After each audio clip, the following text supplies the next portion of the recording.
जय सिया राम, हरिओम। सोचिए संभल में जो हिंदू बहुल क्षेत्र था वहाँ इस्लामियों ने क्या कर दिया, मुसलमानों ने। और आज जबकि कुंभ है, पूरी दुनिया की नज़र कुंभ पे है, भारत एक जन जागरण और हिंदू चेतना सनातन धर्म को के संवर्धन में लगा हुआ है, तो उसमें भी संभल में योगी बाबा का बुलडोजर गरज रहा है। अभी हम बात करने के लिए ये आए हैं कि इस्लाम जब ताकत में होता है तो बस अकेला होता है, वही होता है, बाकी ध्वस्त हो जाते हैं। और कमजोरी में जो ये इस्लाम है वो विक्टिम कार्ड खेलता है। पूरा इस्लाम ख़त्म। मुस्लिम लोगों से दिक्कत नहीं है, जो बढ़िया है। इस्लाम की विचारधारा ख़त्म होनी चाहिए, विचारधारा गलत है, नफरत सिखाती है। वो खुद नफरत करते हैं, फिर दूसरे वालों को जाके वगैरह करते हैं कि नहीं तू पीस में रह। अरे तो तू भी तो पीस में रह तू क्यों तोड़ रहा है हमारे मंदिर? जब उनके तोड़ने की बारी आती है बोले नहीं देखो पीस पीस पीस लो पीस लो। तुम्हारे पास पावर थी तब खाती है पीस सब नोटंकी है ना। वो दोनों साइड खेलते हैं, वो विक्टिम कार्ड भी खेलते हैं और ओप्रेसर कार्ड भी खेलते हैं। जब पावर होती है तो ऑपरेसर बन जाते हैं, क्योंकि उनको कोई क्वेश्चन पूछने वाला नहीं है। फिर जब उनके पास पावर कम हो जाती है तो विक्टिम में चले जाते हैं। वो हम माइनॉरिटी है। माइनॉरिटी तो इतने साल राज करके माइनॉरिटी क्या कर, माइनॉरिटी रह के फिर सबके अंदर भगवान है कि नहीं है? पूछो उनसे, सबके अंदर अल्लाह है कि नहीं है? किसको मार रहे हो तुम? फिर योगी बाबा बहुत ही मतलब रूटेड है, उनको पता है कि हिंदू धर्म क्या है, सनातन क्या है, ये जीवन शैली कैसी है।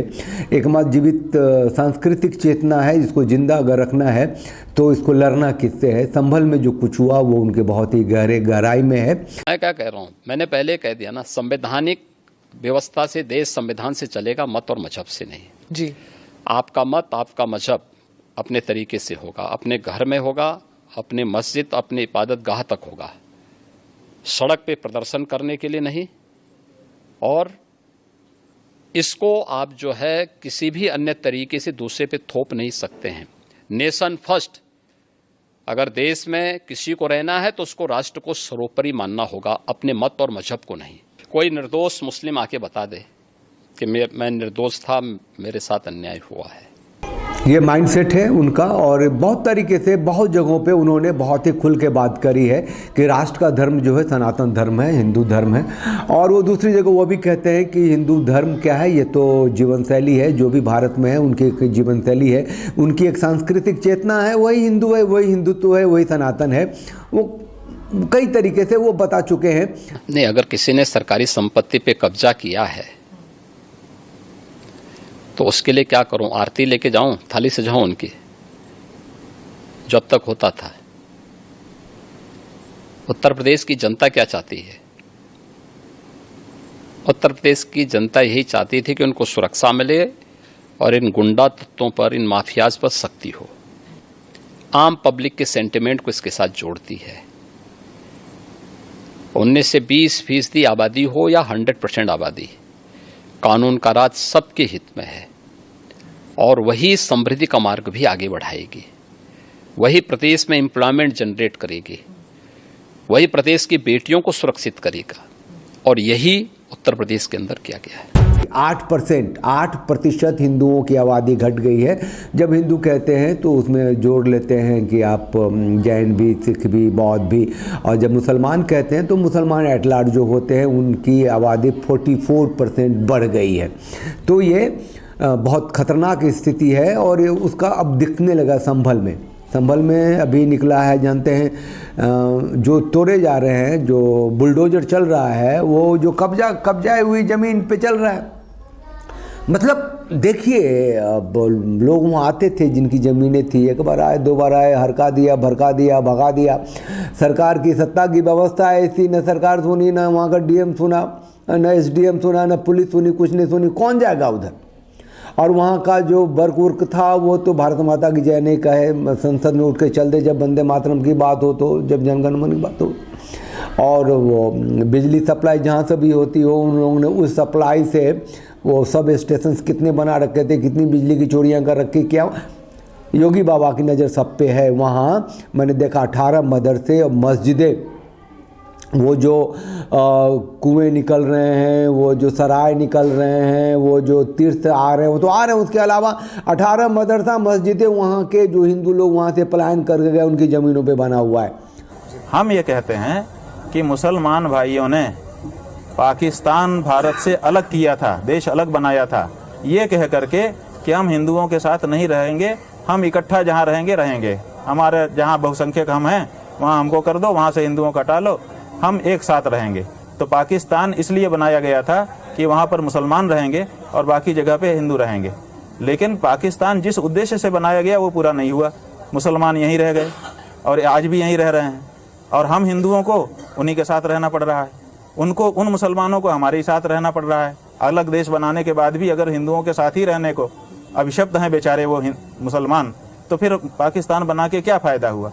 इसलिए हमारा ये कहना है कि या तो जैसा कि उन्होंने कहा था तदनुसार वो लोग पाकिस्तान चले जाएं, हमको अकेले रहने दें, वो भी अकेले स्वतंत्र अपने मन से अपनी मर्जी से रहें और हमको भी रहने दें। या अगर साथ ही रहना है, देखो उन्होंने कहा था कि हम अलग रहेंगे, हमने तो कहा नहीं था, तो हम अभी भी साथ रहने को तैयार हैं, लेकिन अगर तुमने बांटा है तो तुम चले जाओ, ये हम जरूर कह रहे हैं। और नहीं तो इकट्ठा हो, हमारा भाई सगा भाई हमसे झगड़ ले और कहे कि हमारा खेत हमारा मकान बांट दो, और हम बांट दें, और बांटने के बाद वो अपना कब्जा भी कर ले और हमारे वाले में ही रोटी खाए, हमारे ही खटिया पे सोए और हम ही को गाली दे, ये हम कैसे स्वीकार करेंगे। यहाँ मुजफ्फरनगर, कैराना, नूह, मेवात, कश्मीर, केरल, तमिलनाडु, ये सब क्यों होता रहा। बिहार का जो मिथिलांचल एरिया है, उस बॉर्डर एरिया, उस सीमांचल क्यों हो गया, ये सवाल है। और इसी सब के बीच एक संत उठ के खड़ा हो रहा था, संत शिरोमणि आसाराम बापू। उनके प्रवचन में उन्होंने बहुत सारी बातें कही हैं। वो गांव को उन्होंने वापसी करवाई थी अपने घर में, उनको इसका खामियाजा भुगतना पड़ा। एक छोटा सा उनका बाइट है कि वो एक अपने जो साधक लोग हैं जो उनके मतलब वाणी का श्रवण कर रहे हैं, बापू की वाणी का, वहाँ वो बता रहे हैं कि इस्लाम के बारे में बता रहे हैं कि कैसे एक बहुत बड़े संत को कहा गया कि तुम इस्लाम में आ जाओ। तो जो कुछ भी है जो बता रहे हैं हम सबको सुनना चाहिए। सुनिए। रहीदास को सदना पीर ने कहा कि हमारा मजहब बढ़िया है, ये है, तुम हमारे मजहब में आ जाओ। रहीदास ने उनकी सारी बातें सुनी, फिर बोले अब हमारा अनुभव भी सुनो भाई। खुदा कलाम कुरान बताओ, फिर क्यों जीव मार कर खाओ। सब में खुदा है, ला इलाहा इल्लल्लाह, अल्लाह के सिवा कोई नहीं, तो सब में अल्लाह है। तो फिर बेचारे निर्दोष मुर्गियों को या बकरों को काट कर फिर अपनी ईद मनाओ या रोजा खोलो, ऐसा क्या तुम्हारा धर्म।